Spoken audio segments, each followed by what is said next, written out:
S'il y a quelqu'un qui va arriver après, c'est pas bien grave. Bonsoir à tous.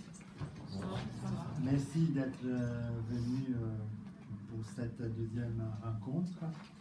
Et je suis très heureux de vous accueillir toujours ici dans cet petit espace. Mais bon, on va essayer on essaie toujours de trouver des places un peu pour tout le monde. Et donc cette rencontre, c'est la deuxième d'une petite série qu'on a commencé en fait l'année dernière à la même époque avec Olivier Châtenay qui est là parmi nous. Voilà. Et pour cette fois-ci, donc nous avons le plaisir de rencontrer Danielle Wimmer qui est juste à côté de moi, évidemment. Donc, ancienne collaboratrice de la maison Yves Saint Laurent, d'abord comme styliste, et elle a commencé, disons, elle a travaillé entre 1972 et 2002, si je ne me trompe pas. Voilà. Et après, avec Loulou, disons, pour tout ce qui est accessoire. Bijoux. Moi, bijoux. Voilà, bijoux. Et pour ce qui concerne Daniel, ça m'a paru très important aussi pour moi, pour ces rencontres qu'on fait, de l'inviter parce qu'on va vraiment au cœur de ce qui est fait ici dans ces lieux, c'est-à-dire les accessoires.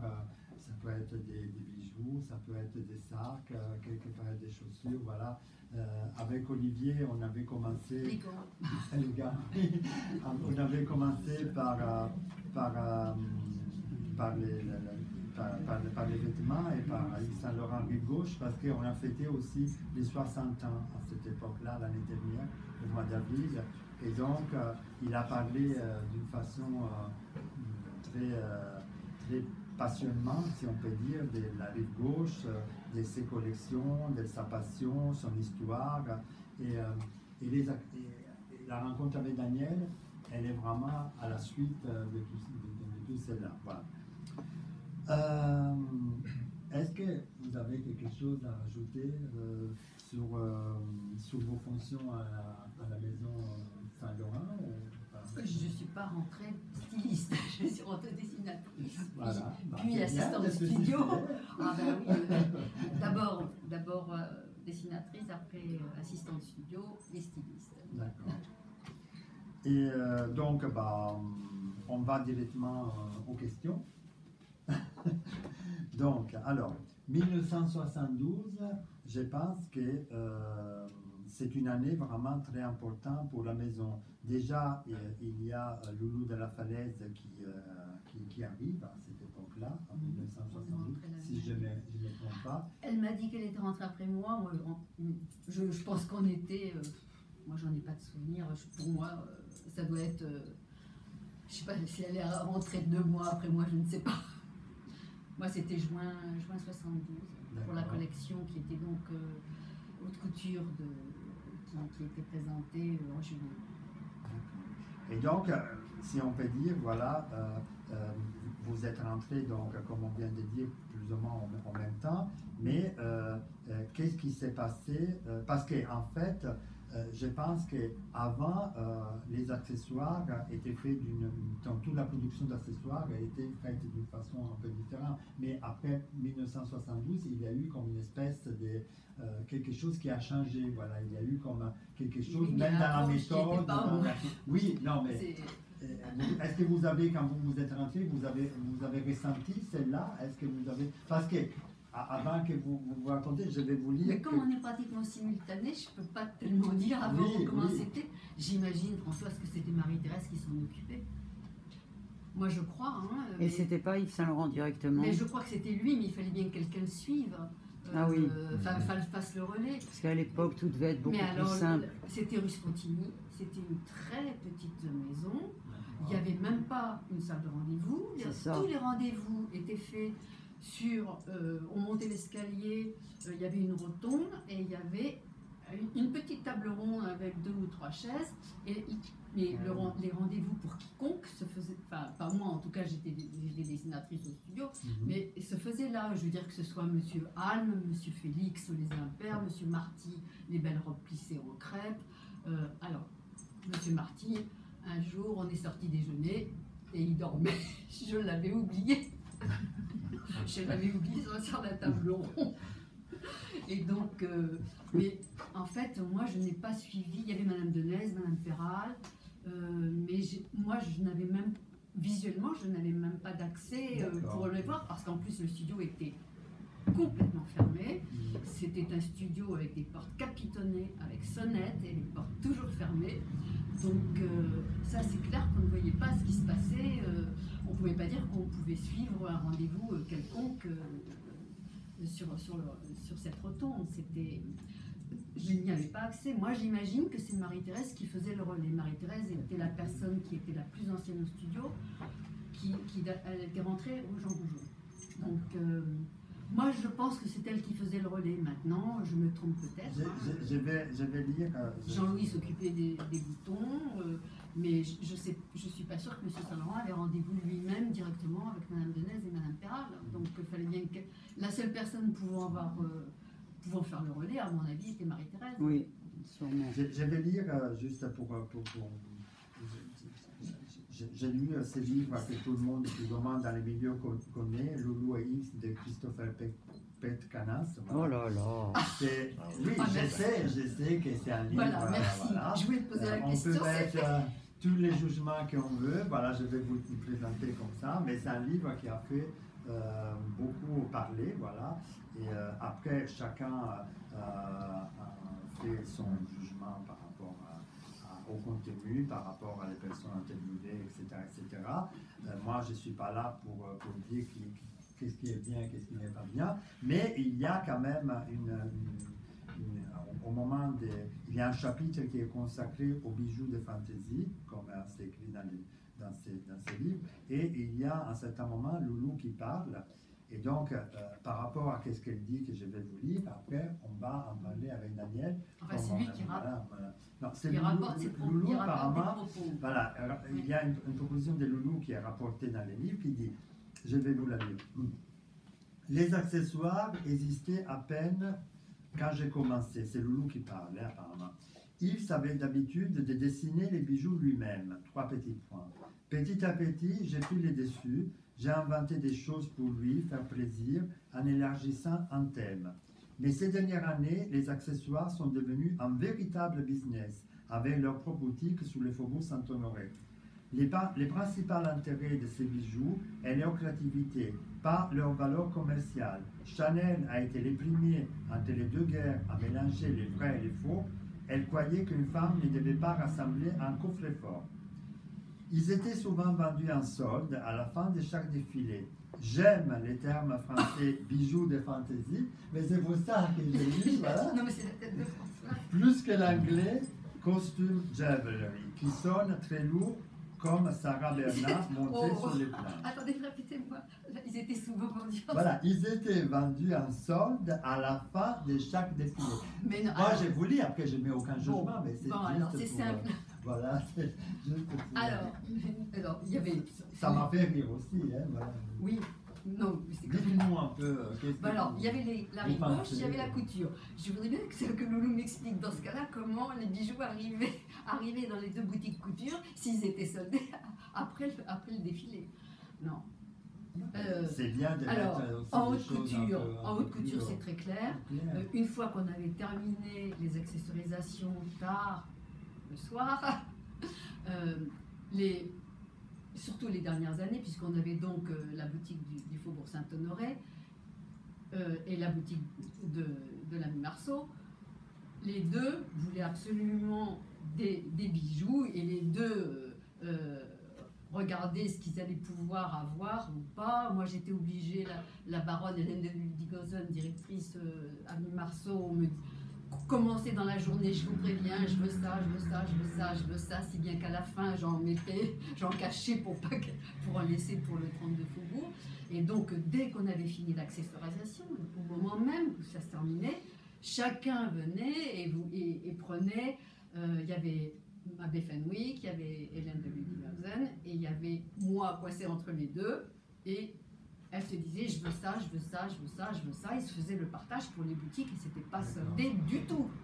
Ça n'était Bon, ça partait sûr. à la vente. C'est Et- clair et ça, mais c'était quand même quelque chose qui a l'accessoire, disons en sens large du terme, était quand même quelque chose qui à l'époque était très très important. Là, Voilà. Loulou parle des dernières années parce que le faubourg, Il y a c'est, rien qui le est- faubourg a il y a existé rien qui après est à spécifié. 90. Alors, D'accord. donc, et à partir de là, moi je dois dire que quand même Loulou enfin la qualité des bijoux a beaucoup augmenté, moi je trouve, et surtout avec un atelier spécialement, mais là à partir de 90, moi c'est là que je vois le tournant.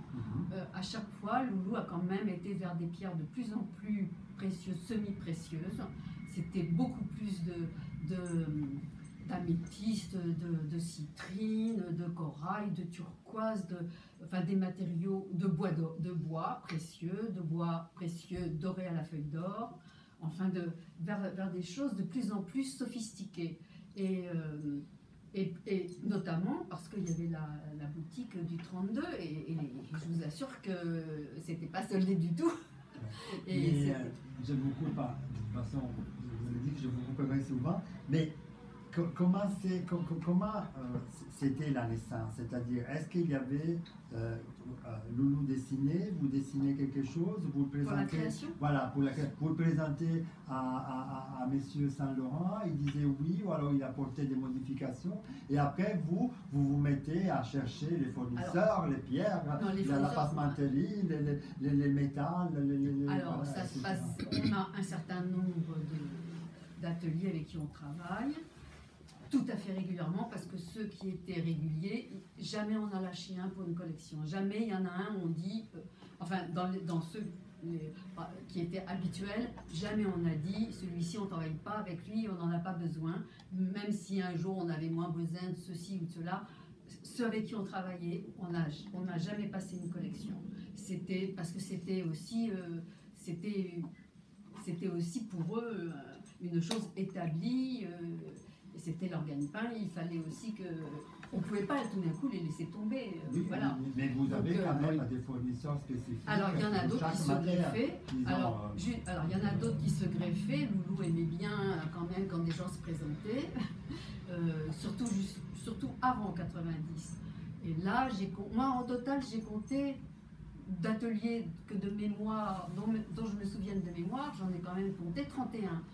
Voilà. Au total, hein, en comptant Madame Perral de Ness, chez Mama et tout ça. De ce dont je me souviens. Oui. Après, dans les années 80, j'ai compté qu'on travaillait à peu près avec entre 10 et 12. Et je vous assure que ça faisait beaucoup. Ça faisait beaucoup. Et après, on est allé plutôt vers 6 et après, on a terminé à 5. D'accord. Et comme On a 5, il y avait Gossens, Boutron, Cinémark, il y avait Viviane, enfin Madame Leroux. Enfin, on a fini, même Dominique Roux à la fin, parce que comme à la fin on n'avait plus que la haute couture, on est resté. Dominique par exemple, il avait besoin de travailler sur autre chose, il n'avait plus le prêt-à-porter. Enfin voilà, donc on a fini à 5-6, mais ça a bien fait plus que 30.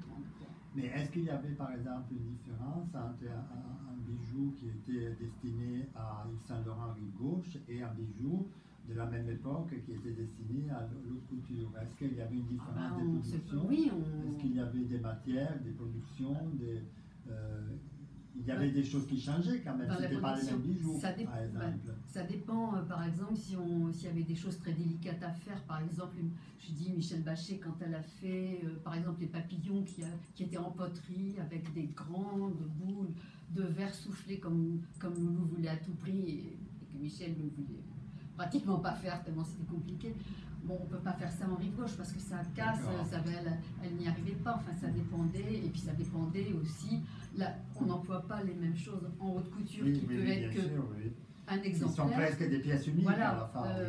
et si, ça dépendait, Et est-ce que c'est vrai aussi? Et puis le coût. Oui, les coûts, oui. Et c'est vrai aussi qu'il y a quand même, on dit, après moi c'est des choses que j'entends, on dit qu'il y a quand même pas mal de bijoux Saint Laurent haute couture qui sont souvent pas signés. Alors, c'est voilà. vrai que ça n'a c'est pas. vrai, ça, Oui, parce que c'est tout à fait vrai. curiosité. C'est tout à fait vrai. hélas. Malheureusement, c'est vrai. Il y en a beaucoup qui n'ont pas été signés. D'accord. Et oui, c'est vrai. C'est tout Et à la fait ligne vrai. gauche était signée par contre. Eh avec ben, la je me plaquette, demande si celle-là avait été tout le temps ou Non, pas, non, parce qu'il y a eu. d'accord. Non, non, pas tout le temps. Pas tout le temps. Il y a eu un moment donné où quand même on a. Surtout quand on s'est séparés, la rive gauche et la haute couture, il a fallu. Nous on a dit non, c'est pas possible, il faut les étiquettes marquées Yves Saint Laurent, rive gauche, Yves Saint Laurent, haute couture. Mais c'est tout à fait vrai, c'est tout à fait vrai que vous avez plein de bijoux Saint Laurent qui sont Et, pas comment, différents. et après, par exemple, certains, comment on peut dire, certains, comment on les Ce appelle? Gossin, il se Voilà, par exemple, reconnaissait Gossin, avec ses ils fermoirs. gardaient les prototypes quand même pour les refaire après. Et donc, ils avaient quand même un fond qui restait chez eux. Par exemple, mettons En Gossin. quoi? En rive gauche ou en... Bon, que ça soit rive gauche ou couture, ils gardaient quand même les prototypes. Non, mais lui il avait ses cœurs qui étaient signés, Oui. et puis il était reconnaissable sur les fermoirs. Mais des gens comme Boutron, qui étaient beaucoup plus artistes, Oui. et ben c'était pas siglé. Et à la fin, D'accord. et comme Madame Lehoux, qui était passementière, elle n'allait pas griffer les bijoux, mais à la fin, on a fait faire des griffes, et chacun D'accord. cousait, mettait. Mais c'est vrai que c'est tardif, et c'est très dommage quand même, ça. Donc il y a toute une partie qu'on peut estimer, attribuer à Yves Saint Laurent après avoir fait des recherches approfondies, après avoir parlé avec des personnes aussi qui ont travaillé comme vous, voilà. Mais la seule chose qui était toujours siglée, c'était les licences. Alors ça, oui, D'accord. par contre. Et Et donc, comment on partait sur les collections, c'est ça que vous me demandiez? pardon. Comment on Oui, commençait les comment on collections? commençait, oui. Bah, s'il y avait un thème, c'était facile. Hein, je vais dire ça, dès qu'il y avait un thème, regardez, on était à l'affût des croquis de Monsieur Saint-Laurent. Regardez, bon, par exemple, je dis les papillons parce que ça a été facile. Bon, ben, des imprimés papillons, on est parti sur les papillons. Donc, voilà, avec les tout le monde. papillons, vous faisiez des Ah ben, accessoires avec des papillons. on part avec tout le monde sur les papillons, que ce soit en strass, en poterie, en bois, en métal, en tout ce que vous voulez. D'accord. Chez chacun, bien sûr, il n'y a pas que des papillons, mais Oui, enfin, oui, mais ça donne quand même beaucoup C'était quand même de... les débuts de la collection. Ça donne quand même accessoire, beaucoup de départs, mais après, je veux dire, quand c'est la collection chinoise, enfin, c'est facile, c'est bon, là, on prend des livres, on se servait. Avec Loulou, on regardait les livres, on tournait les pages, mais on cherchait, en fait, on cherchait pas à faire une chose exacte, on cherchait ce qui, dans un livre, tout d'un coup, ça pouvait être des clous sur un coffre, ça pouvait être une serrure, ça pouvait être... C'était pas les bijoux chinois en eux-mêmes, c'était ce qui pouvait nous donner matière. C'était quelque chose qui nous inspirait ça pour pouvait être faire le traitement quelque chose. de... D'ailleurs, c'était tellement lointain parfois ce qu'on avait coché que quand on regardait le livre, on ne savait même pas ce qu'on avait coché. On ne savait même plus l'idée de départ. Enfin, Donc les sources d'inspiration, voilà, c'était un traitement de métal, mais qui pouvait venir d'une chose que personne ne reconnaîtrait, ou une forme, la forme de quelque chose. Et alors après on partait, on faisait des croquis pour essayer de lancer effectivement ceux qui faisaient les Boutron n'en faisaient pas, mais ceux qui faisaient des moules, des cires, la cire qui faisait à la cire perdue, donc pour qu'ils sculptent leurs moules. Donc là, pour les lancer, on leur donnait des choses plus précises. Et puis pour les après, c'est-à-dire les perles, tout ce qui intervenait, on regardait les échantillons de couleurs et puis on faisait faire des recherches dans ce sens-là. Ils étaient montrés à M. Saint-Laurent À ce stade-là, avant ou non. après? Alors justement, parfois il voyait, parfois il en dessinait, ce qui a été rare, mais parfois quand il faisait des dessins de bijoux sur des croquis, c'était tellement fort qu'on pouvait presque faire une collection avec. Mais c'était rare en fait, hein. C'était rare. S'il voulait une chose précise, il la demandait, un sautoir de perles tel il le demandait, mais sinon on se lançait sans qu'il voie, et après, selon les arrivages, on laissait traîner. Oui, il disait, s'ils passaient à côté, oh, c'est beau ça, bon, on savait que le chemin était bon. Et donc, Mais c'est vous vrai que la continuez dans plupart, cette, voilà, mais la dans plupart cette, du temps quand même, il direction, arrivait ouais. en bas, je peux pas dire qu'il avait vu les bijoux. D'accord. C'était quand même la rencontre. Bah, D'ailleurs juste- avec tous les accessoires, hein, Françoise. Non, les chaussures, on est Non, obligé toi, il n'y a de- que toi oui, qui, il y a, mais il y a oui. que Françoise qui, elle, le voyait On est personnellement obligé, avec parce pour que lancer sinon, les chaussures. Parce que les bijoux, il y avait quand même une profusion, ils pouvaient choisir. Voilà, mais non, Mais mais on Françoise ne pouvait dans pas les faire de villes- profusion de chaussures, c'était Non, mais Françoise Oui, était la c'était un seule peu plus qui le voyait, qui discutait avec lui bien avant nous d'ailleurs, Oui. bien avant que quiconque lance des Il accessoires. fallait quasiment 3 semaines. Voilà. Pas que 3 semaines, toi? Oui, 3 semaines à peu près. Pas un mois? Non. 3 semaines, t'y arrivais. Ouais, Non, parce que nous, 3 semaines, je peut-être trouvais un ça, mois. je trouvais Non, ça déjà très non, idéalement c'est un mois, tu as raison. Non, Mais- idéalement c'est un mois. Non, Mais il y je a eu crois des que- fois je crois que- ric-rac où c'était tombé à 3 semaines. Je vais vous rattraper, ne vous inquiétez pas. Sinon, j'arriverai. Sinon, vous allez être... Oui, donc il n'y a que Françoise qui partait avec des choses établies avec M. Saint-Laurent. D'accord. Sinon nous, on partait tous comme ça, avec notre sentiment de ce qu'il fallait faire. Moi, Et encore qu'il fallait que je lui amène quand même une matière ou quelque chose. Ouais. Parce qu'il Oui. faisait là aussi des fois des croquis, mais des fois pas. D'accord. Alors on a amené un talon, on a amené une forme, on essayait de le persuader ou de voir, lui faire parler, lui faire sortir un peu quelque chose. C'était pas... Il était en forme des fois moins, donc il fallait un peu... oui, il fallait qu'on dise tout. Mais il fallait 3 semaines minimum, ça c'est sûr. Et puis bon, moi je m'occupais des gants, mais c'est pareil, ils n'avaient pas dessiné, donc il fallait regarder les bas de manche, comment ça allait après, les premiers d'atelier qui allaient dire oh ça abîme ma manchette, enfin bon, savoir si lui-même n'allait pas le dire, si entre que un gant soit bien ou que le gant n'aille pas, ou qu'un moufle, bon, enfin bref, mais là il n'y avait pas de, il fallait se lancer parce que de toute façon c'était fait à Millau. Ça prenait le train, donc une fois que c'était fait, hein, et c'était Mais justement, pas très rattrapable. justement, par rapport à qu'est-ce qu'on est en train de dire sur la présentation de ces bijoux, moi j'ai entendu souvent parler de ces fameuses, on en a parlé d'ailleurs avec vous, lors de nos rencontres, de préparation de cette rencontre, de ces fameux salons avant les défilés. C'est-à-dire que Le tout le salon. monde, oui, Je tout le croyais- monde descendait en bas, non? je croyais première. Les salons. Oui, non, le salon. Donc, Les grands cette salons. descente au salon, comme un Dans les grands salons, Voilà, les les salons. grands salons. Donc, est-ce que vous pouvez nous parler un peu de ça? Parce que moi, entre autres, qu'est-ce qui m'a aussi très rendu curieux, c'était ces photos qui sont aussi dans les dossiers qu'on vous a donnés, où il y a des plateaux qui sont vraiment Oui. comme des espèces de tables énormes, Alors, avec des quand même quantités de bijoux énormes, des bracelets, Profusion. des colliers, Mais des choses, ça ramené- sera à vous de j'ai nous dire ramené des quand choses même, énormes, je sais pas si. des quantités Bon, de j'ai bijoux. ramené quelques photos. en Donc, grand. est-ce que vous pouvez nous parler un peu Alors, de ça Normalement, l'accessorisation se faisait une semaine avant le défilé. Et là, comme je dis, Madame Minos, très, très grave, nous disait « descends demain ». Et alors, bon, donc à partir de là, oui, Madame Minos, tout le monde allait chercher tout ce qu'il avait. Moi, je descendais les plateaux de bijoux.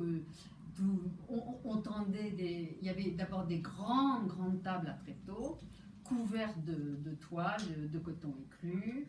Tous les canapés étaient recouverts de toile. Et là, tout le monde descendait, les chapeaux sur l'un, les gants sur l'autre, tous les plateaux de bijoux. S'il n'y en avait pas assez en livraison, on étalait pour faire comme s'il y en avait beaucoup, en attendant la suite. Et puis... Donc, en fait... ces bijoux, donc c'était les premières prototypes en fait. Non, les premières livraisons. Les les premières prototypes, livraisons. non, les Donc ils premières étaient livraisons. déjà, je descendais que les livraisons. tout faits. Ils étaient Ah bah oui, déjà ah oui, finis. oui. Ah bah oui, Après, je il fallait ne descendais choisir pas que des c'était prototypes, fini. je D'accord, descendais ok. la livraison, celle qui était disponible. Ok. Alors on commençait parfois avec pas grand-chose quand même. Bon, et puis j'aimais bien parce que M. Saint-Laurent, il se levait, il allait se mettre comme ça devant et regarder. Bon, et puis voilà. Et on attendait les essayages pour savoir... C'est vrai que ça faisait un petit peu peur, mais quand même pas trop, parce que de toute façon, on savait qu'on aurait le choix après. Mais ce qui était embêtant, c'était de commencer des essayages et de pas avoir de quoi accessoiriser. Oui, C'était il y avait pas... quand même eu un choix tellement important. Non, au début, Au début. le premier jour, tout le premier jour quand on Parce descendait. que quand on voit les photos, là... Oui, mais ça c'est en cours, c'était il y a déjà... quand même, oui, mais bon, quand même, il y a des canapés qui sont remplis de gants. Il y a des, les gants, oui. Les gants classiques, il y en avait toujours. Ça, je faisais... Vous voulez donner un coup d'œil, il y a quand même beaucoup de choses qui sont je ne laissais pas posées dégarnir sur... mes classiques, en tout cas. Mais là, j'en avais une autre avec Minou... Voilà, par exemple, oui, mais celle-là, il ça parle c'est beaucoup, regardez. Oui, mais ça c'était comme... Non, alors là c'est exceptionnel, parce que vous voyez que ça, je m'en souviens très bien, mais ça a été exceptionnel. Après, tous les bijoux étaient beaucoup trop gros pour les prendre comme ça. Ça c'est tard. Il y avait quand même beaucoup de bijoux. Oui, mais je veux dire, ça ne se passait plus. Ah ben il y en a derrière.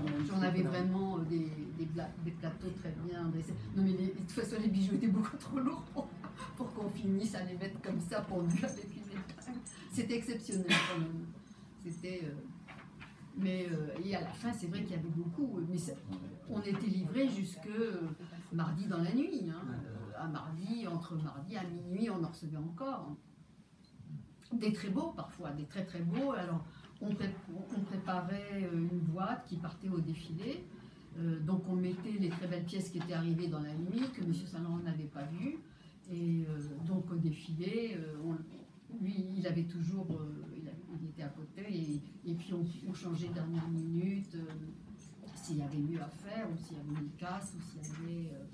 mais des très belles pièces, je me souviens lesquelles d'ailleurs, des grandes manchettes de bois sculpté, en bois sculpté recouvert d'or, qui faisaient des très volumineux, qui ont fait la pub Opium, et ils étaient arrivés dans la nuit. Bon, c'était quand même... C'est quelle époque, les Opium? Cette pub Opium, je pense que vous la voyez, moi les dates... C'est 80, non, celle-ci c'était...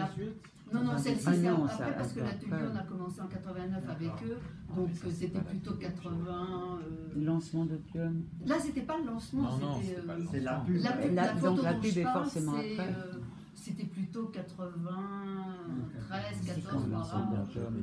Mais ils étaient magnifiques. Mais dans ce cas-là, on ne pouvait pas les payer pour qu'ils aillent dans le placard, je veux dire, et pas soldés, comme c'est dit, ce qui est quand même unique. Oui, non, mais l'histoire des soldes, je l'ai vu parce que bon, ça provoquait aussi une contestation. Non, mais même la rive gauche, je m'en doutais. Même la rive gauche, vous imaginez bien qu'en plus pendant 6 mois, les boutiques seraient approvisionnées auprès de moi dans ce qui restait avant de commander. Et puis il y avait ce qui sortait pour des pubs, effectivement, pour des reportages de bijoux, pour une cliente qui demande quelque chose de particulier. Et les rives gauches, tout partait avenue Georges V, où il y avait la vente, là-bas, la vente rive gauche. Ils étaient obligés de les montrer aux acheteurs et étaient prélevés en rive gauche. Il y avait 2 ou 3 modèles de chaque qui partaient pour les licencier aussi. Donc on n'était pas du tout dans les soldes après la collection. Non, ça, non. Je dis non. Non, mais surtout, en plus, tout ce qui restait, vous le gardiez encore au studio. Voilà, donc il y avait des petits tiroirs de plexi qui étaient bourrés comme des œufs. Et à la fin, les coutures, j'avais plus qu'une boîte. À la fin, j'avais plus qu'une boîte grande comme ça, plate, que je gardais par année, par saison. Et à la fin, elle finissait vraiment pas très fournie. Et moi, je dis que vraiment la qualité des bijoux, vraiment Loulou a poussé. Je le sens vraiment. Hein. La qualité a toujours monté. La qualité, elle a poussé tous les ateliers à faire de mieux en mieux, à faire de vraiment. Et ils se vendaient très très bien hein, au 32. À Faubourg Saint-Honoré et à la boutique. Et ils recommandaient, et c'était... Non, c'est... Alors la seule grande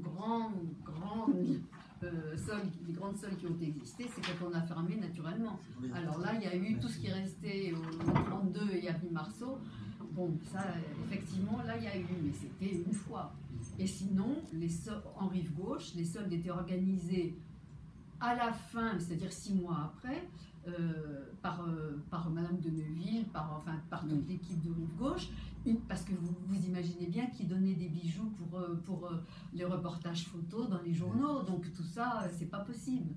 Et eux faisaient effectivement des soldes, mais avenue Georges V et 6 mois après la collection. Voilà, ça, je mets ça d'aplomb. Il y a une autre curiosité aussi, parce que Olivier, vous avez dit l'année dernière que pour les vêtements, les archives, pour qu'est-ce qu'on appelait à une époque la Fondation Yves Saint-Laurent, les musées, enfin oui. voilà, vous savez tous qu'il y a maintenant un musée Yves Saint-Laurent il y a une partie fondation, etc. Bon. Mais est-ce qu'on mettait dans les archives aussi les accessoires Oui. Oui. Dès qu'un modèle était musée, il était archivé avec les accessoires. Il était archivé, donc ça veut dire... Ben, normalement. Avec son pochon, tu veux Avec son dire. pochon. Oui, en couture, oui. Avec son pochon. D'accord, en haute couture, pas oui. À rive gauche. Alors la rive gauche, ça je sais pas pour la rive gauche comment ils faisaient. Mais ça Je ne me souviens pas que la rive gauche, ça partait au musée. Pardon? Ça allait pas au musée, la rive gauche. Non, je crois que ça n'allait pas au musée. Et donc il n'y a pas vraiment d'archives rive gauche à part les Polaroïdes. Il y a des accessoires en vêtements. Non, je parle en accessoires. Ah non, en accessoires, non, il n'y avait pas. Il n'y avait pas? Non. Je sais ça n'a que pas vous avez été travaillé conservé. dessus. Oui. Non. Donc, dès que c'était musée, quand on disait, de toute façon c'était décidé au retour du défilé. Hein. La première chose que Madame Mignot et Saint-Laurent faisaient au studio, c'était de dire ce qui était musée, pour qu'en plus les vendeuses de haute couture ne vendent pas les modèles justement à leurs clients. Les pièces uniques, ou alors les pièces qui étaient décidé très destinées. vite. Oui. Hein. D'accord. C'est intéressant ça aussi. Et ça veut dire que maintenant, bon, peut-être que les musées Saint-Laurent en manquent aussi de toute cette partie à la gauche, de toute cette partie, un peu comme pour les vêtements, un peu comme parce qu'ils n'ont pas été. Mais je ne sais pas si leur but à eux est de faire des expositions sur la rive gauche. Je sais pas. Il y a eu une exposition. Il y en a une faite par quand c'était encore la fondation. Loulou, voilà. où tu avais participé aussi d'ailleurs. C'est celle-là. Mais eux, j'ai pas l'impression qu'ils cherchent à mettre de la rive gauche dans les choses de couture. J'ai pas l'impression tellement. Non. Non, mais c'est sûr. comme je Non, vous avez bah, c'est sûr que la rive gauche n'était pas. Voilà, c'est pas le. Non. Et on revient juste un petit peu sur ces artisans qui travaillaient donc dans les matières différentes et variées, donc métal, bakélite, passementerie, etc. Est-ce qu'il y en avait un ou deux que vous préférez, avec qui vous travaillez de façon très avec affection, vous aimez beaucoup de travail? Moi, parce que... Non, vous, je parle de vous. Bon, oui, mais j'ai bien aimé. Deux, enfin, non, mais il y a eu des Loulou, ateliers, il y a Loulou et moi, d'ailleurs, les deux ensemble, il y a eu des ateliers avec qui on a beaucoup aimé travailler. Parfois, on a eu des déceptions, enfin bon, mais humaines, j'entends. Mais vraiment, non, franchement, c'était. Enfin, c'est quand même au-delà d'un travail, je trouve, les rapports qu'on avait. C'est pas que du travail. Oui, il y avait une relation très proche, il y avait quelque chose qui était lié vraiment au mot création, c'était quelque chose qui était fait ensemble, voilà, entre eux, vous, etc. Bon, nous n'aimait pas du tout que quelqu'un ait quelque chose, enfin, qu'il soit peigné de quelque chose. Dans ce cas-là, elle l'invitait à déjeuner, elle parlait, et bon, elle voulait que ça soit une bonne entente. Une entente cordiale et ça l'était. D'accord. Et sinon, donc pour moi, moi en fait c'est pas tellement un atelier, c'est un atelier, c'est plus ce que j'ai aimé parce qu'à la fin, au fur et à mesure, moi je travaillais sur des licences qui prenaient beaucoup de temps quand même. Et à un moment donné, comme les licences sont parties avec la rive gauche, ça s'est séparé. Donc j'ai récupéré la licence de bijoux, donc j'ai beaucoup travaillé dessus avec Cartier. Ça, c'était pas Enfin, si, c'était beaucoup de travail et, pas très, et assez difficile, enfin bon. Et à la fin, donc on n'avait plus la rive gauche, je n'avais plus de licence et j'ai proposé à Loulou, en regardant aussi ce que nous on portait, puisque il y a une dame qui voyageait, qui nous achetait des perles ethniques, et à la fin, nous, on se faisait monter des colliers, elle pour elle, moi pour moi, par Madame Leroux, la passementière. Et tout d'un coup, je me suis dit, mais finalement, nous, on porte ça, et pourquoi les clientes n'aimeraient pas ça? Je me suis dit. Et donc, je dis, mais Loulou, est-ce que vous voulez que voilà, j'ai moins de travail et tout, est-ce que vous voulez que je développe ça? Et donc, je me suis lancée là-dessus, ce qui, moi, était vraiment ce qui m'a beaucoup plu, parce que du coup, on avait un atelier qui était en Centrafrique, qui faisait du bois sculpté, de la corne, et donc je dessinais des pièces de bois, de corne qui étaient faites là-bas, ce qui m'amusait beaucoup. Et on achetait des perles ethniques à Martine Chassagne, qui donc on achetait pour la maison, on achetait aussi pour nous, bien sûr, et personnellement. Et puis aussi des perles modernes, et puis et tout ça se mélangeait et faisait des colliers qui pouvaient avoir des matériaux qui normalement ne se vendent que dans des galeries ethniques, mais mélangés à du bois, de la corne, des pierres modernes, faisaient des bijoux plus fantaisie et qui faisaient un bijou particulier pour la haute couture. Et je dis pour la haute couture seulement, puisque de tout ça, bon, c'est vrai qu'on ne l'avait plus, mais ce qui permettait d'avoir des pierres qui se vendaient au gramme, qui sont rares quand même, et qui faisaient des bijoux uniques, pratiquement uniques chacun. Voilà. J'allais y arriver justement, c'était prévu, parce que vous étiez particulièrement affectionné, on dit oui, à la passementerie. Oui, moi j'ai toujours aimé les bijoux de passementerie. On en a parlé longuement, et donc vous m'avez dit, c'est quelle époque? C'est quelle époque? Ah mais elle travaillait pour la maison bien avant que j'y sois. Moi. Non, mais je disais, la production, c'était comment on appelle cette production spécifique des bijoux en passementerie. Ah oui, parce qu'en fait... Vous l'avez développé à quelle époque, vous? Alors moi les dernières années, quand on avait la couture, vers 99 jusqu'à... Donc ce sont vraiment les dernières années. Les dernières années. Ce dont je vous parle, oui, c'est les dernières années. Parce qu'en fait, avant, déjà, on n'avait pas cette dame qui voyageait, qui nous amenait ses perles. Et puis, Madame Leroux a toujours travaillé toutes les collections, les intercollections, que ce soit couture, prêt-à-porter, mais c'était surtout des collections de ceinture. C'était pas très souvent des bijoux, c'est venu sur le tard, ça, en fait. C'est devenu avec les perles, ces perles de corne, de bois, mais surtout, elle faisait surtout des collections de ceinture en passementerie. Et la passementerie, elle venait d'où, en fait?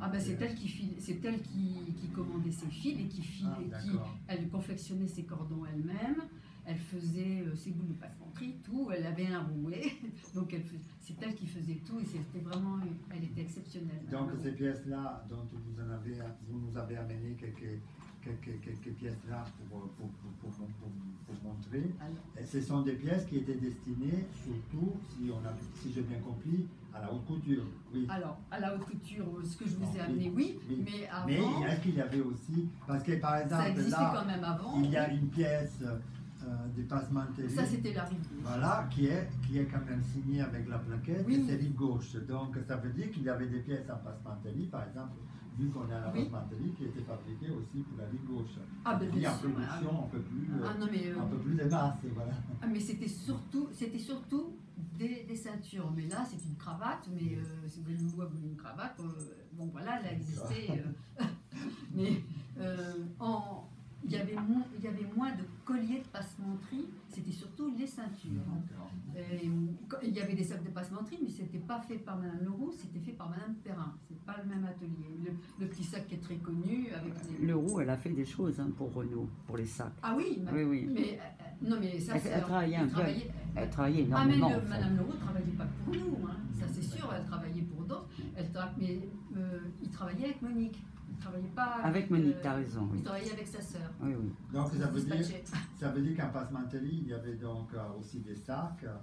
Oui, mais il y les avait sacs de aussi passementerie qui sont très des connus ceintures n'étaient qui pas, sont très n'étaient pas connues. Madame Leroux, c'était Madame Perrin. Oui. D'accord. Mais Madame Perrin n'était pas capable. Ouais. Non, C'est c'était vrai, c'est j'ai un très regret. différent. Avec les poignées en corde et en Passe galant. passementerie enroulée avec- et les comme ça, poignées en avec les- corde. Mais, Oui, les euh, cabas, comme des les cabas. cabas. Mais Madame Perrin Ça, c'est Madame n'était pas Perrin. capable de faire le Mais travail de donc, Madame Leroux, puisqu'elle-même m'a demandé de lui faire monter un collier par Madame Leroux.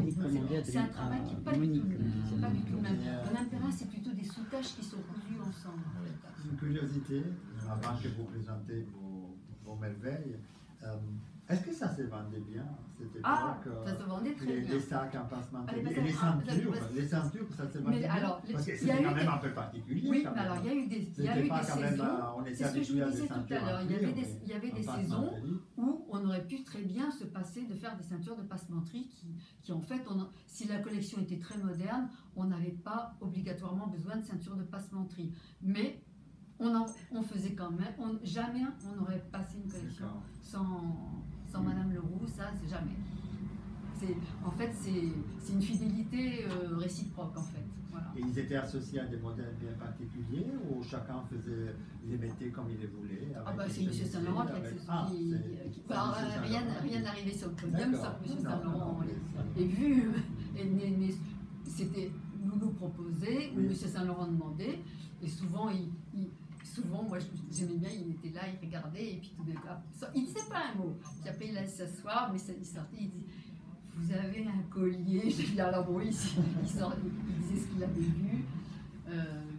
Mais en général, il regarde. J'aime bien parce qu'il regardait et puis il disait rien. Puis il allait s'asseoir, mais ça ressortait. Il demandait le collier. Il savait exactement ce qu'il voulait. Après, il avait tout emmagasiné. Mais je veux dire, jamais. Enfin, tous les modèles, il avait vu l'accessoirisation. Ça, il n'y a pas un modèle qui arrivait accessoirisé qu'il n'a pas vu. Ça, non. Voilà. On va voir un peu. vos Alors petites donc en merveilles. fait, moi je vous avais dit que j'aimais la passementerie, bon, et que j'avais fait l'apologie d'un collier œuf Il faut lui sur expliquer l'Instagram du peut-être, musée. un peu qu'est-ce que c'est. Alors cette, en fait, et comme vous avez dit que j'allais arriver avec des bijoux, j'ai dit je n'ai pas rêvé qu'avec un collier, j'en avais un peu plus. évidemment, oui. Mais le collier œuf, en fait, voilà, c'est un collier Il de faut la... expliquer un peu qu'est-ce Voilà. que c'est un collier œuf. Voilà. Un collier œuf, c'est ce collier qui date de 1975 de la collection haute couture, réglame, fait donc par ça devait être Monsieur Rieux, ce navigateur à la grande crinière argent qui travaillait avec Madame Leroux, mais non, c'était toujours un peu étrange, je ne vais pas arriver. Et donc, c'est pas par hasard, c'est parce que M. Saint-Laurent l'avait dessiné. Oui. Il a dessiné ça. sur cette collection, il avait fait beaucoup de croquis, quand il a dessiné ces modèles, il n'y en avait pas qu'un dessiné, il y en avait je sais pas, plusieurs, et il a beaucoup accessoirisé cette collection avec ce modèle, parfois monté jusque-là, parfois comme ça, même la mariée en avait un, et il y avait des modèles, c'était une collection très monacale, puisque la mariée c'était une aube, et vraiment une aube, et d'autres modèles étaient quand même, je trouve, extrêmement modernes. Il y avait c'était des modèles rayés, fins, mariné blanc, noir et blanc, en jersey Byzance, et il avait dessiné aussi dessus ce collier. Et en fait, moi, je l'avais complètement oublié. Et puis, dans 99, la 2000, tout d'un coup, je tombe dessus. Oh, je me dis, mais il est génial ce collier. Je me dis, mais c'est une mine d'or. Je me dis, mais comment on a pu l'oublier pendant tant d'années? Non, c'est là que vous l'avez. Et je l'ai ressorti. Ressorti et décliné. Voilà. Et en fait, on n'était plus tellement dans les matières synthétiques, on était plus dans les matières naturelles.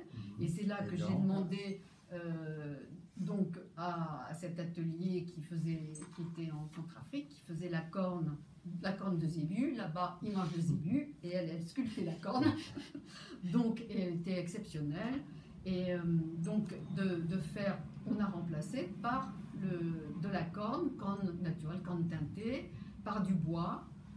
Là, c'est du padouk, mais enfin, il était aussi en ébène. On a sculpté la corne. Ici, c'est comme si c'était ce que nous, on appelle du corail noir. Et enfin, voilà. Donc, en fait, c'est réhabilité, mais ça a marché énormément dans les boutiques de couture. Donc, dans les boutiques de couture. Là, on était en couture dans ces années-là. Et puis, après, avec cette dame qui voyageait et qui ramenait des perles ethniques, moi j'ai proposé de les faire avec des perles ethniques. C'est-à-dire, c'est ethnique, mais en même temps c'est un collier de couture. Vous ne trouverez pas ça dans les galeries ethniques. La perle, oui, mais pas le bijou tel qu'il est. Donc là, ce sont des boules du Yémen en argent. Là, c'est turkmène, toujours avec du corail noir en bas. C'était toujours plus peaufiné que... parce que mine de rien, par exemple, ça, c'est de l'ambre ancien du Yémen, ce qui est très très rare. Bon, mais vous trouvez où ces pièces? C'est cette dame qui voyageait et qu'on attendait fébrilement. Elle vous amenait dans des pièces presque uniques et vous les montez. Elle nous amenait ce qu'elle trouvait.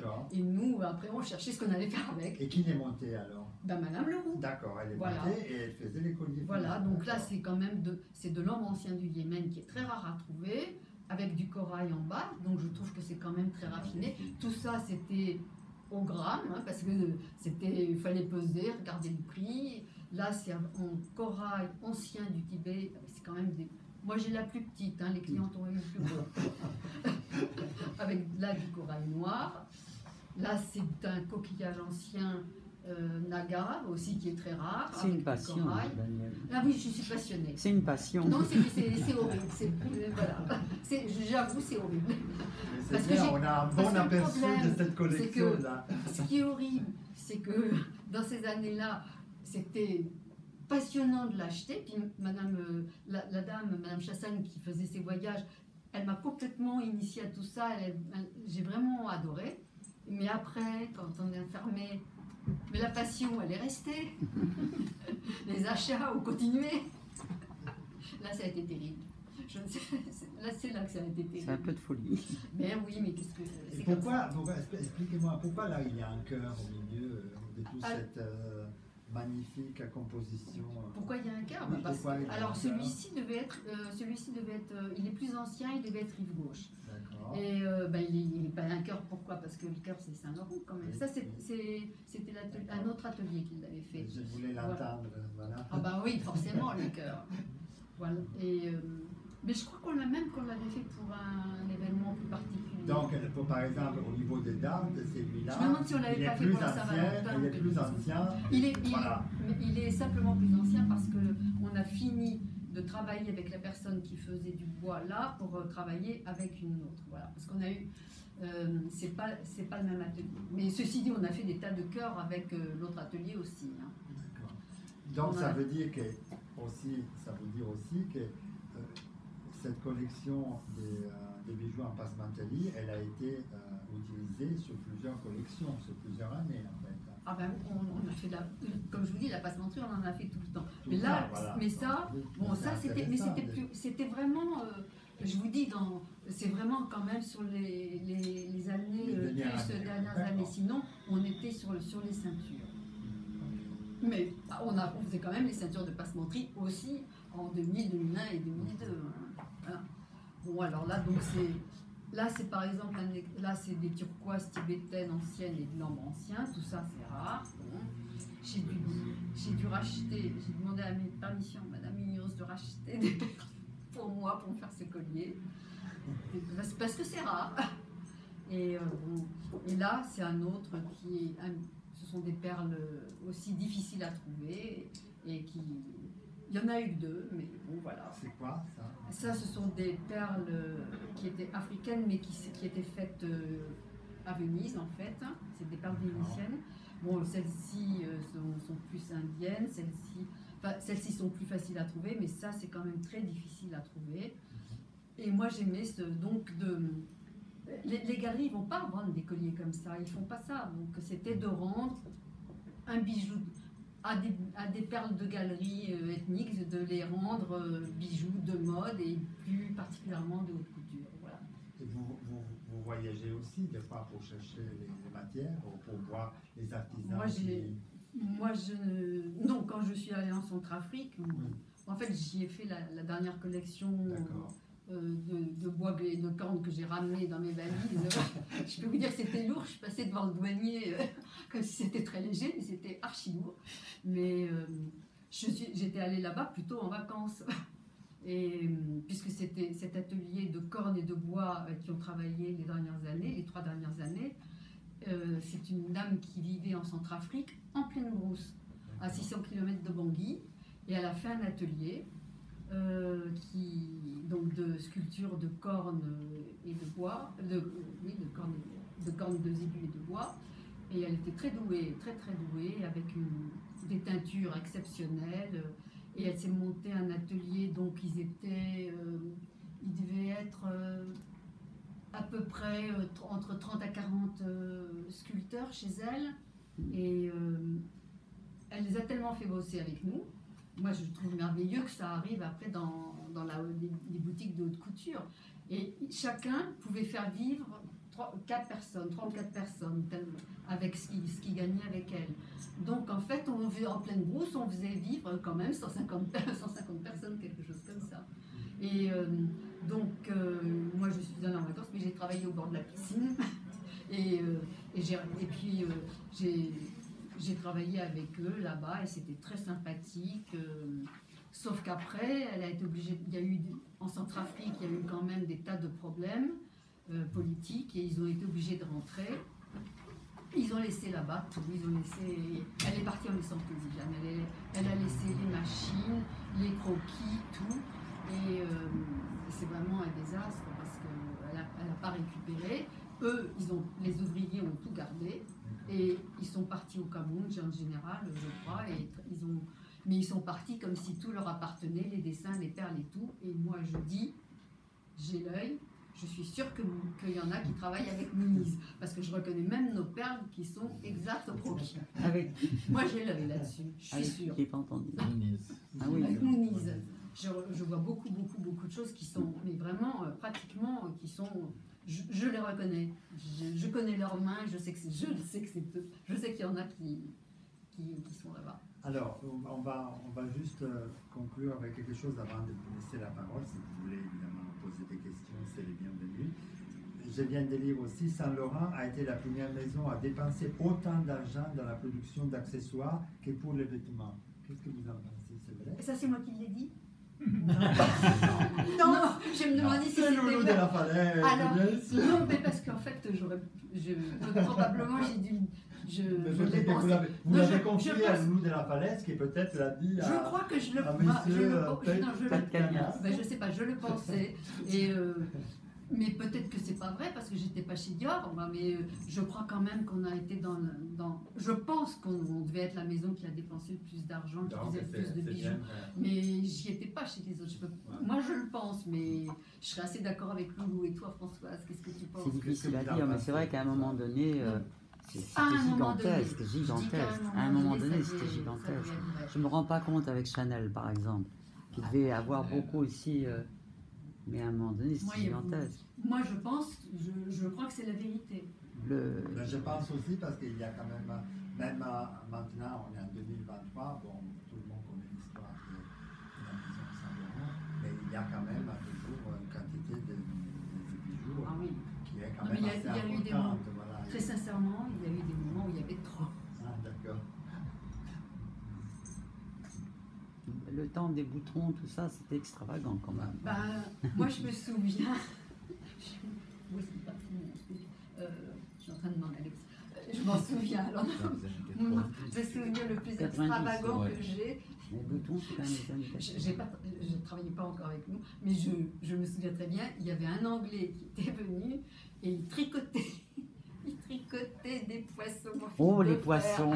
Mais les poissons, Loulou en était folle. Voilà, il tricotait des poissons en fil de fer. Alors, oui. Et celui-ci, je ne peux pas vous dire son nom. D'accord. Puis nous, on se disait, mais qu'est-ce que c'est comme bijou? Enfin, Non, mais Et voilà. c'était des incompréhensible. bijoux des bijoux, Voilà, hein. donc elle ment C'était pas. devenu des bijoux. Ah ben oui, la preuve, je ne mens pas. C'était devenu des bijoux. Mais oui. Des poissons en filet. Voilà, Mais les on- poissons, c'est- il les tricotait. C'est-à-dire, on trouvait ça joli, c'était marrant, mais je sais pas, pour Saint-Laurent, Oui, c'était voilà. l'idéal, quoi, c'était Oui, ça. peut-être. On était étonnés Oui. les deux. Non, Et ça, alors, ça ils c'est vont- mon plus extravagant souvenir. Loulou adorait. Voilà, et c'est quand même une période où il aurait dû y avoir un petit peu de... Et puis quand même, il y a un moment, Madame Mios m'a quand même gentiment dit, c'est vous qui tenez les cordons de la bourse. Alors essayez de tenir les cordons de la bourse de Loulou, je peux vous dire, c'est pas une mince affaire. Ouais, j'imagine. Alors de temps en temps, surtout avec les boutrons, on était pratiquement voisins. Alors on partait de rendez-vous, je me disais, oh là là là là là, je regardais, je me disais, oh, je prenais mon téléphone, je disais, écoutez, est-ce que vous pouvez attendre pour le collier truc. Et alors, elle était encore dans le bus, elle me dit, oh, on a déjà commencé. Bon, voilà, c'est... Est-ce que vous avez quelques jolies questions à poser? Je peux mettre ça là si quelqu'un veut regarder de plus près. Moi, je voudrais C'est dire pas- quelque chose qui m'a étonné, parce que c'est vrai que d'un seul coup, quand Daniel parlait des rapports avec les fournisseurs, d'un seul coup, ça m'a interpellé, parce que c'est vrai que cette maison a eu ça d'extraordinaire. D'abord, de faire confiance à leurs collaborateurs, ça c'était incroyable. C'est rare. Les deux, Berger et Saint-Laurent, étaient quand même comme ça. À faire confiance, c'est très rare. Et après, chacun, d'avoir un grand respect pour Voilà, tous les gens très qui grand fabriquaient. respect. Quels qu'ils soient, les Oui. bijoux, les chaussures, les usines, les licenciés, tout le monde. Un immense Ah oui. respect et des rapports. Quand elle disait par exemple que Loulou, si quelqu'un n'allait pas bien, Ah enfin oui. dans les fournisseurs, hop, elle l'invitait à déjeuner. Tout le monde faisait Elle quelque chose comme ça. détestait Peut-être quelque pas chose. invité à déjeuner, mais une petite carte, un mot, Oui. tout le monde. Ça, Absolument. c'était très très Très, fort très, de cette très, maison. très- les rapports- Alors évidemment, quand il y très avait des attachés. problèmes et des soucis Il y a eu de un- fabrication, ça a été très- tout le monde était prêt à la seconde pour nous livrer tout ce qu'on demandait en échange, je veux dire, de ces rapports très très très agréables. Ça, je ne sais pas dans les autres maisons, mais Ah ben, je c'était vais te le frappant. dire, parce qu'en fait, quand on a fermé, ben, c'est là que tout le monde nous a dit, vous savez, une maison comme vous, avec des rapports comme ça, il n'y en avait pas. Ils nous l'ont dit seulement Ah quand oui. on a fermé. Ça c'est vrai, c'est très frappant. C'est vrai que c'était sûrement une ambiance qui était un peu vraiment, tout le monde était vraiment un peu Familial. oui, familial, un peu, voilà, c'était quelque chose qu'on retrouvait beaucoup à cette époque et que maintenant ça s'est très très perdu, je pense. Avec, Ben, je crois que c'est la personne voilà, et de M. c'est- Saint-Laurent et de voilà, Loulou oui, qui il y a ont fait après, ça. oui, il y a après tout un fonctionnement. Même qui- de Pierre Berger, parce que Pierre Berger était ce Oui. qu'il est, mais quelqu'un Mais, avait un oui, souci, je pense aussi. il montait au bureau, c'était réglé dans la minute. Hein. D'accord. Donc, malgré, malgré le panache un peu bruyant. Enfin, moi, je les aimais aussi, nos fabricants, je les aimais. Voilà. Ben, écoutez, si vous avez pas de questions, ben, on va voir. On va, Et je voulais savoir par exemple sur les bijoux haute couture, les clients pouvaient recommander des modèles. Alors, absolument, tant qu'il y avait par exemple, comme je vous dis, si c'est des colliers où on n'a pas la perle, ça non, mais en général, elles pouvaient tout à fait recommander. Et puis, si jamais on ne pouvait pas faire exact, on leur proposait, soit on le faisait en interne, on savait que ça ressemblait beaucoup, soit on leur proposait en leur disant ça sera comme ça, mais en général on s'arrangeait toujours pour que la cliente soit quelque Donc chose. il y avait une vraie production. Après les défilés, il y avait quand même une vraie production pour oui, les clients haute couture. oui, moi c'est ce que je dis, c'est que passé le moment où il y avait trop de bijoux, et contrairement qu'ils ne finissaient quand même pas en solde juste après le défilé, après il y avait quand même effectivement des recommandes. Et alors, donc les deux boutiques se dispatchaient les bijoux. Et puis, bon, moi, ils me redemandaient toujours dans la boîte qui me restait si j'avais quelque chose qu'ils voulaient recommander au fur et à mesure. Mais sinon, ils recommandaient, oui. Et ça, tous les ateliers étaient bien contents aussi d'avoir des commandes après. Mais on essayait toujours de contenter les clients. Toujours. Il y avait vraiment une partie musée une partie pour mais les le deux musée, boutiques. le musée ça, n'était c'était- pas, ça Non, partait non, pas au musée. Non, mais qui était gardé visiblement. Il y a certains modèles qui étaient mis de côté tout de suite après le défilé. Alors, non, ça restait dans la cabine avec le modèle, puisque les clientes, ça vivait, ça menait sa vie de après défilé, c'est-à-dire ça restait en cabine, parce que les clientes voyaient les modèles. Ouais, oui, c'est Ils voyaient pareil, les modèles, tout à fait, les ouais. clientes voyaient les modèles, voyaient l'accessoirisation, le voulaient ou ne le voulaient pas, je ne sais pas. Mais enfin, ça restait jusqu'à la collection d'après. D'accord. Et le pochon, dans le pochon qui correspondait au modèle, c'était marqué musée, et dans ce cas-là, on ne vendait pas les bijoux qui étaient dans les pochons d'accessoirisation des modèles musées. Dans Destinée aux Voilà. archives. Destiné aux archives, mais ce qui n'était pas archive pouvait être vendu, effectivement. Non, c'est beau qu'il y ait une conscience très tôt finalement de faire une collection Ah, pour de la maison. ah, en mais fait. ça datait de longtemps, oui. Et une fois que certains bijoux avaient été associés à des modèles, c'était fini. C'est-à-dire, il n'y a jamais eu le même bijou qui a été réutilisé pour un autre modèle dans une collection suivante. Non. Alors, c'était- vous voulez dire dans la même collection Oui. ou dans une... Oh, Alors, dans la même, ça alors, peut, oui. parfois on avait quand même des modèles qui, par exemple, des boucles d'oreilles ou qui étaient Qui semblables. pouvaient aller, Non, oui. mais il y avait des moments où on était obligé de jongler. Et puis quand on commençait l'accessoirisation, qu'on avait peu de bijoux, ben là, Le défilé, alors il y a par par exemple. exemple, il y a une collection où on avait commencé, on n'avait pas grand-chose. Je sais laquelle il y avait les grosses pépites turquoises, lapis, sur des manchettes en métal croco, par exemple. Il y avait les boucles d'oreilles, il y avait les colliers, il y avait les manchettes. Et les bagues. Il y avait, donc, et ça, on a commencé comme ça. Monsieur Salan s'est entiché de ça. Et si bien que ceux qui étaient partis déjà dans un pochon pour le modèle suivant, on n'avait déjà plus rien. J'ai passé mon temps à les ressortir. J'ai pris un cahier, j'ai écrit alors, les BO, la manchette, les bagues. Je mettais des couleurs et je mettais des petits bâtons. J'appelais mes petits gossins et je disais tant de bagues comme ça. Voilà, mais là, c'était pareil. Bon, comme on n'était pas livré, je ressortais. Mais après, ça faisait une gymnastique. Mais parfois, dans un autre défilé, il est possible aussi qu'on ait manqué un bijou qui allait sur une tenue. Bon, on s'autorisait à aller rechercher un collier. Bon, on lui en mettait un autre, avec, on le mélangeait. Enfin bon, mais c'était quand même rare. Hein, c'était quand même rare ça. On essayait quand même de placer les bijoux faits pour la collection. Voilà. Ça, c'est très bien. Et donc ça, les mêmes critères Pardon? les mêmes critères concernaient également les chapeaux, les chaussures, j'imagine, tout ce qui était accessoire. Donc, ça, Pour le musée, oui, c'était. Mais alors là, ça, les chapeaux, ils n'étaient pas réutilisés. Non, ça, c'est clair. Et puis, pour le musée, ils gardaient les chapeaux. Oui. Les chapeaux, gants, tout, l'accessoirisation Gants, peut-être. Les chaussures, les séries plutôt faites à l'atelier, mais encore j'y suis allée dernièrement, j'ai pas compris parce qu'ils ont des séries d'usine, des séries d'atelier, j'ai pas bien compris. Bon, je ne sais pas si. Et sinon, la proportion, juste pour avoir une idée, quand vous dites justement, donc, vous aviez commandé tous les accessoires avant les défilés. Du coup, donc, M. Saint-Laurent faisait son choix. Et par exemple, il prenait quel pourcent, par exemple, sur une centaine d'accessoires, il en choisissait combien pour avoir On n'en avait pas qu'une centaine. Oui, j'imagine, dans ce Il y avait plusieurs centaines. Dans les photos, on voit une quantité. Je veux dire, énorme. de mémoire, parce que je faisais la documentation pour la vente en ébauche, d'ailleurs pour la collection, pour la couture aussi. Si je vois les bouquins, le nom qu'il y avait, Gossens, c'était plusieurs centaines, c'était déjà plus que 100, c'était déjà 200 ou 250. L'atelier du Lion Bleu, c'était aussi, on dépassait franchement aux alentours de 200. Enfin, ça allait très très très vite. Hein. Mais c'était quelle proportion?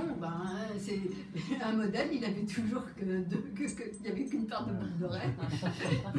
Et puis, mais en haute couture, ça servait donc aux boutiques et en prêt-à-porter, ça servait à la vente.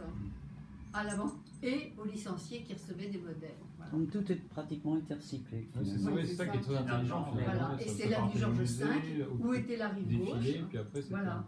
Mais je vous assure qu'à la fin, il y avait vraiment, je les vois, les boîtes, elles étaient grandes, enfin c'était comme ça, plat, et elles étaient vraiment pas remplies. Donc non, on en a vendu de plus en plus, et moi je dis que c'est aussi que ça correspondait de plus en plus à un niveau de qualité vraiment plus élevé. Parce que les ateliers du Lion Bleu faisaient du bronze doré, parce que bon, monsieur Gossens le faisait pour lui, mais pour nous il faisait du zamac. Mais tout comptait, donc le bronze doré, les pierres de plus en plus précieuses, semi-précieuses.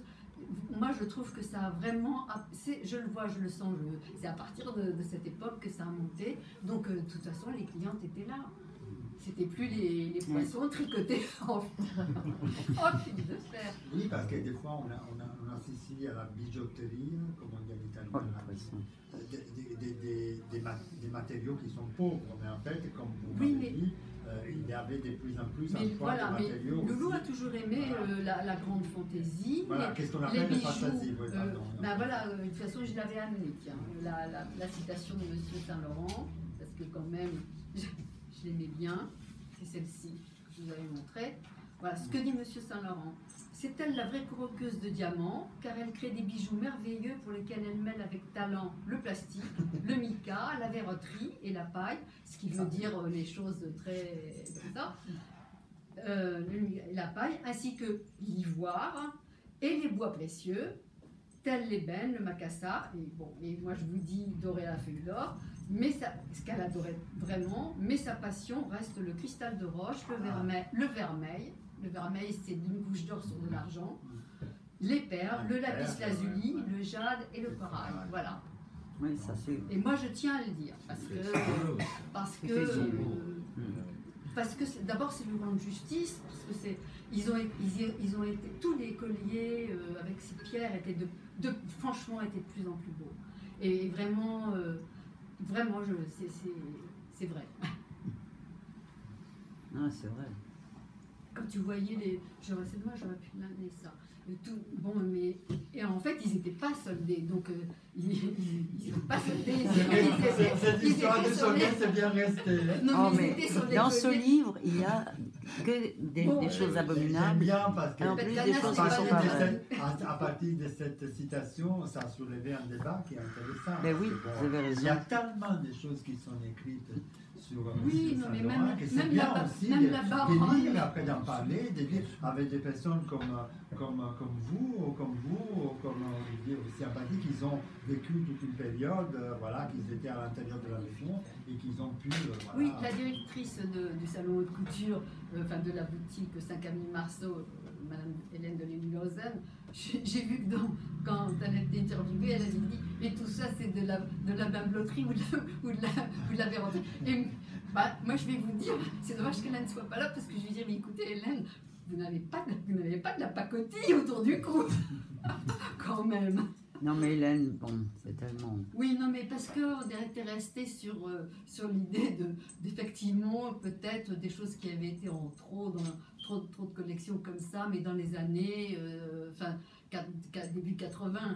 Mais c'était vraiment plus ça à la fin de la maison. Mais Hélène, au départ, elle n'était pas une princesse Yusupov ou un truc comme ça. Il me semble que... Voilà. Donc... elle était habituée aux gros cailloux, les vrais. Oui. Elle avait une façon après de... C'est un cas, elle est géniale quand même, c'est un cas. Bon, merci beaucoup. Merci. Merci à